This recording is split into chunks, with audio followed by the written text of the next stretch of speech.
시흥시가 추진하고 있는 해양 레저 복합단지에 대한 기대감으로 정말 많은 상가들이 지어졌는데요. 현재 제 눈에 보이는 1층 상가들만 한 60여 개가 되는데요. 그 중에 딱 두 군데만 입점이 되어 있습니다. 렌트프리를 여러분, 이 장면 저희 표영우TV를 통해서 보신 적 있으시죠? 오늘은 시흥시의 부동산 분석을 요청하신 분들이 많아서 이 지역에 대해서 말씀드릴까 합니다. 이 지역을 요청하신 분들의 그 이유를 보면 아파트값이 반토막이 났고 반등 자체를 하지 못하는 지역이기 때문에 신청들을 많이 하신 것 같습니다. 인천 송도 바로 옆이 경기도 시흥시 백옷 신도시입니다. 자, 이 지역의 아파트 값이 20년, 21년, 22년에 최고가를 경신하면서 거래들이 좀 많이 되었다가 중간중간에 거래가 취소되는 일도 많이 있었죠. 자, 결국 백옷 신도시 아파트 전용 면적 84제곱미터가 10억에 거래가 됐습니다. 최고가 이후 2년이 지난 지금 얼마에 있을까요? 더 올라서 11억일까요? 12억일까요? 아니면 반토막이 나서 5억이나 6억일까요? 시흥시의 아파트는 서울대병원이 들어온다고 해서 서울대학교 캠퍼스가 들어온다고 해서 한때는 경기도 내에서 집값 상승률이 2위일 정도로 거침없이 올랐었습니다. 그런데 지금은 고점 대비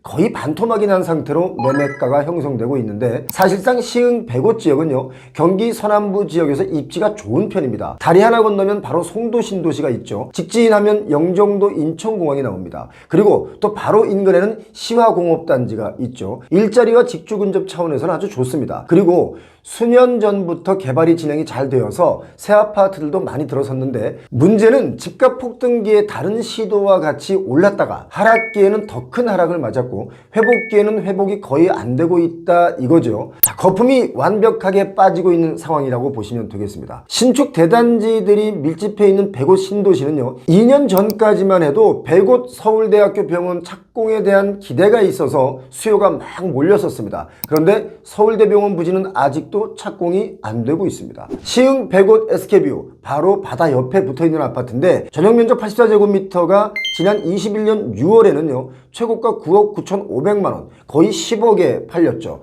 그런데 딱 3년이 지난 4월에는 5억 9천만원에 팔렸습니다. 한 40%가 부러진 겁니다. 3년 만에 4억 500만원이 급락했는데 1년에 1억 이상씩 떨어진 거라고 봐야 되겠죠. 자, 시흥 백옷 SK뷰 아파트는 학교가 차도를 건너지 않고도 갈 수 있는 곳에 있습니다. 초등학교, 중학교, 고등학교를 품은 아파트이기 때문에 자녀분들 키우기에는 아주 좋은 아파트다라고 봅니다. 그리고 바로 옆에는 백옷 생명공원이 있습니다. 산책하기도 좋죠. 아주 넓습니다. 그야말로 젊은 부부들, 신혼부부들이 살기에는 너무 좋은 아파트인데요, 가격 거품이 지금 빠지고 있습니다. 그리고 백옷 신도시의 대장 아파트 격인 시흥 백옷 호반 서밋 플레이스라는 아파트를 보더라도 전용 84제곱미터가 21년 7월에 딱 10억 원 최고가에 거래가 됐습니다. 지난 5월 10일에는 얼마에 거래가 됐을까요? 6억 원에 거래가 되었습니다. 그러니까 여기도 딱 40% 하락한 겁니다. 4억이 빠진 거예요. 여기는 상가들도 가깝고 주거의 편리성 면에서는 백옷 중에서는 최고의 단지다라고 볼 수 있지만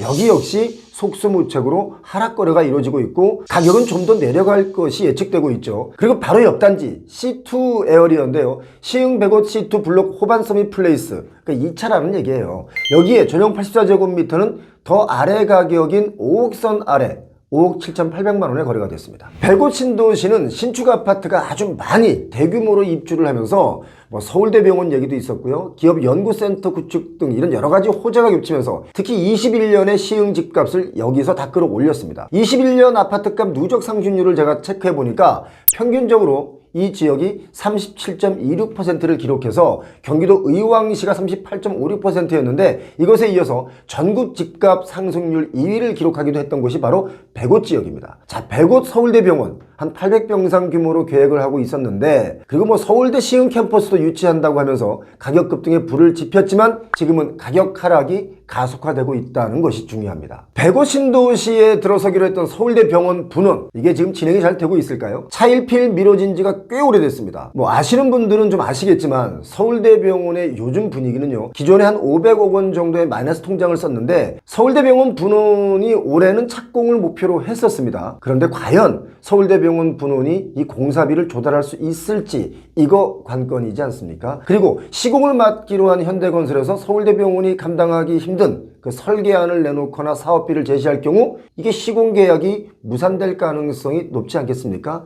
그야말로 산 넘어 산입니다. 사업이 지연돼서 실망 여론이 확산되고 있기 때문에 시흥의 105 신도시 아파트 값은 당분간 급매가 나올 가능성도 배제할 수 없기 때문에 부동산 가격이 마냥 오른다고 그렇게 믿었던 분들이라면 정말 손실이 불가피한 상황인 겁니다. 시흥시의 100곳 같은 곳은 그 안에서만 산다면 사실 뭐 부족할 게 별로 없는 도시죠. 그런데 외부로 연결되는 지하철이 없다는 게 어쩌면 가장 큰 단점이라고도 볼 수 있습니다. 서울로 출퇴근하시는 분들의 경우라면 뭐 광역버스를 이용하면 강남역이나 사당역 쪽으로 1시간 정도 걸리면 도착합니다. 그런데 매일 이것을 이용한다고 하면 좀 힘든 부분이긴 하겠죠. 그런데 여러분, 이건 꼭 알아두시면 좋습니다. 보통 부동산의 가격이 오를 때는 여러 가지 뭐 요인이 작용하겠지만 대체적으로 호재라는 것이 작용하는데, 호재의 실현 가능성이 불투명하거나 계획보다 많이 지연된다면 이게 호재가 아니라 어느 날 갑자기 악재로도 작용할 수가 있습니다. 시흥분들은 내심 한편으로는 기대는 하고 있지만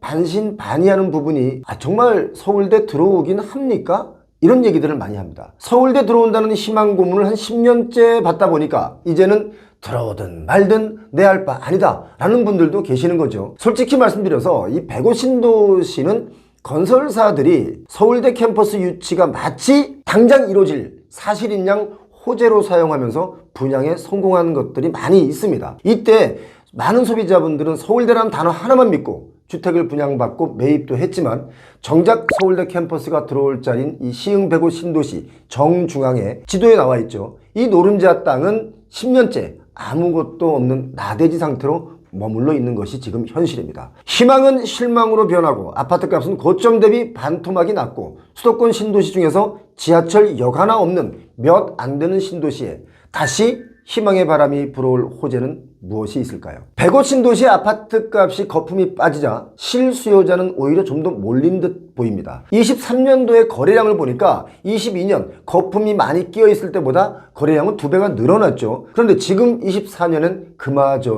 그 거래마저도 좀 뜸합니다. 자, 이 지역의 거주자분들의 연령대를 분석해 보니까 한 40% 정도가 3040 세대였습니다. 거품이 거치면서 30세대의 실거주 목적의 소비자들에게는 105 지역이 어쩌면 좋은 주거지가 될 수 있다는 것을 방증하는 자료가 될 수 있겠죠. 자, 부동산 시장은 실수요 시장으로 제가 볼 때는 재편돼야 거품이 거친다 라고 봅니다. 지금 공급이 부족하다라는 말 여러분은 어떻게 보십니까? 제가 볼 때는 틀린 말입니다. 공급이 부족하면 왜 새 아파트의 입주율이 65%가 채 안 됩니까? 그것은 실수요자를 위한 시장이 아니라 투기를 하시는 분들을 위한 시장이었다라는 뜻으로 저는 해석합니다. 아직도 부동산 관련 뉴스나 정보는요, 수요자 측면에서의 양질의 정보가 아니라 공급자 측면에서 뿌려지는 정보가 대부분입니다. 저희 표영호TV는 수요자 측면에서의 부동산 시장을 살펴볼 것입니다. 그렇게 할 수 있도록 우리 구독자님들께서 도와주시길 바랍니다. 주변에 혹시 구독하지 않으신 분들이 있다면 구독 추천 부탁드리겠습니다. 오늘 시흥시 여러분께 전망 드렸습니다. 고맙습니다.